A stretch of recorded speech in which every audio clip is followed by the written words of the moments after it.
Sawadee krap, I'm JP Mestanza, and it's Wednesday, October 9th. You're watching Phuket Extra, brought to you by PBCPhuket.com. Phuket's latest fatality took place early this morning as a Thai man lost his life in a motorcycle accident on the main road in Rawai, in which he drifted into the central reservation, fell, and hit his head on the road. The accident took place at about 1 a.m. this morning on Wisit Road in Rawai, right in front of the Ban Bong Konti Mosque in the south of the island. Police say when they arrived, the body of a Thai national, identified only as Sarayut, was found lying on the middle of the road, with his Yamaha Cubic scooter lying further down the road on its side. The man was dead at the scene. In the investigation, police learned that Sarayut was riding his motorbike down Wisit Road when he drifted into the central reservation, with no other vehicles around him. Police say that when he fell, his head hit the ground, and they made no mention of a helmet at the scene. His body was taken to Bashira Phuket Hospital for an autopsy. Sarayut's death is the 118th this year on Phuket's roads, according to the National Road Safety Agency, the Thai RSC, with a further 19,312 people injured in road accidents on the island of this year. In 2024 alone in Phuket, 72% of those fatal road deaths were males, with nearly 24% of the victims females. And 81% of the fatal road accidents in Phuket involved motorcycles and motorbikes, compared with 19% involving cars. The vast majority of the fatal road crashes in Phuket take place after midnight, with the hours between 4 a.m. and 7 a.m. especially dangerous. The Muang district of Phuket, which encompasses the south, southwest, and southeast of the island, is where most of the fatal road crashes take place, with 49 deaths over the last year, followed by Talang district in the northern half of the island with 39 deaths. For more, visit thephuket.news.com. Police are now trying to track down a man who broke into a woman's room, attempted to sexually assault her, and then punched her after she woke up and called for help, all in Phuket town.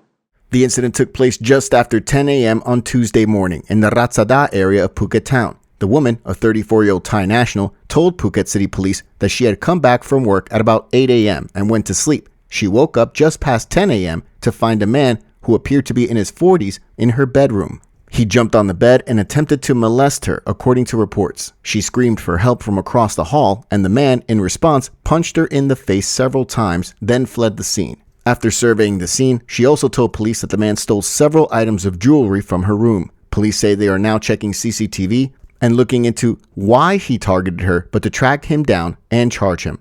For more, visit thephuket.news.com. Over 6,000 people attended the royal-sponsored cremation ceremony in Utaitani on Tuesday as they mourned the loss of the more than 20 young students and teachers who lost their lives in a tragic bus fire in Pathum Thani last week while on a school field trip. The ceremony, which was sponsored by Their Majesties the King and Queen, took place at the Wat Kao Praya Sangkaram School in Utaitani Province on Tuesday. This was the school that chartered 3 tour buses last week to take young primary school students and teachers on a field trip to Ayutthaya and Nonthaburi. However, one of the buses, which was fitted with more gas tanks than officially allowed, caught fire and killed 23 of the 44 people on board, including 20 young students and 3 teachers. Several individual cremation pyres were set up on the school grounds, with the ceremony taking place well into the afternoon. Thousands gathered to attend the mass cremation, including community members and high-ranking government officials. The bodies were cremated in 4 shifts, with the first 3 shifts devoted to the young students and the last saved for the deceased teachers. And each cremation took about 40 minutes to 1 hour. A marching band played solemnly in the rain as royal palace staff carried the coffins onto traditional funerary carriages. Parents dressed in black escorted the caskets carrying their children, placing portraits and toys beside them. In addition, Pope Francis led special prayers at the Vatican over the weekend for the young 20 students and 3 teachers who were killed in the bus fire. As far as the investigation, at last report, Thai police said that they would continue to have the bus driver, 48-year-old Saman Chanput, in custody as he faces 4 charges, including reckless driving causing death and fleeing the scene of the crash. The Transport Ministry has also recalled more than 13,000 gas-fueled buses last week to conduct safety checks. An initial investigation revealed that this bus, which was over 50 years old and was modified several times to become a tour coach, it had several illegally installed gas tanks, and police said that there was a gas leak in that fire, but are still looking into what caused the sparks that ignited the gas. Bereaved family members at the funeral, hit out at the bus company for not following public transport regulations and demanded the prohibition of gas-fueled buses. One of the family members spoke with reporters who confirmed that he and other families would file a class action lawsuit against the bus company for negligence. For more, visit thephuket.com.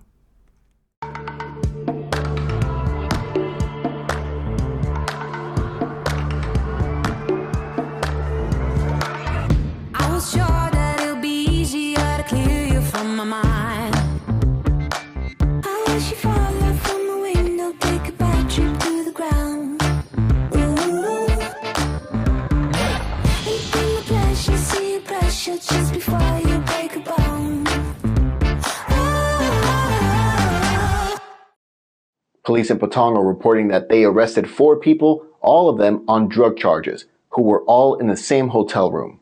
Acting on a tip-off, Patong police conducted a raid at a room in an unnamed hotel on Prameta Road at about 2:40 p.m. on Monday morning. However, while police did confirm that 4 people were arrested for various drug offenses, none of the suspects arrested were identified by local police.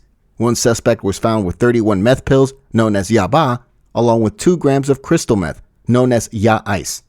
All 4 suspects arrested and the evidence seized were taken to Patong police station for further legal action. For more, visit thephuket.com. This morning saw devotees and Masong spirit mediums take to the streets in Phuket town from the Jui Tui Shrine, the biggest shrine in the city, as they mark the 7th day of this year's Phuket Vegetarian Festival.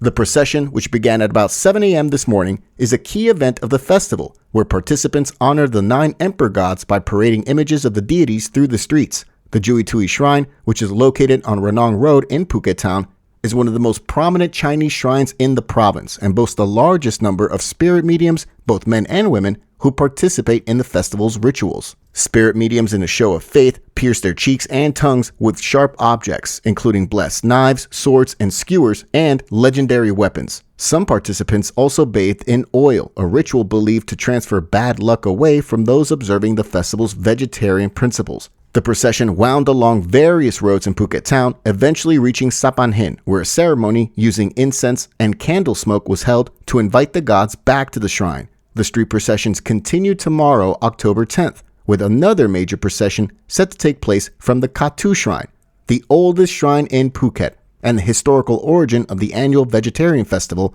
starting at about 6:45 a.m. In addition, the bridge crossing ritual will also take place, along with more firewalking events at several shrines tonight and tomorrow. This year's festival will draw to a close on Friday, October 11th, with the traditional farewell ritual at Sapan Hin and in the old Phuket town area at midnight to invite the Jade Emperor and the 9 Emperor gods to return to the heavens. The festival will conclude with the lowering of the Goteng poles on Saturday. For the full official schedule of the Phuket Vegetarian Festival, click the link in the description or visit thephuket.com. Thank you so much for catching us here today on Phuket Xtra, brought to you by pvcphuket.com. We'll see you again tomorrow on Thursday. Until then, stay classy, Phuket. Phuket's rapid modernization has made it one of the world's premier holiday destinations. Investors can still buy quality condominiums for as low as $75,000 and luxury properties can go all the way up to 20 million.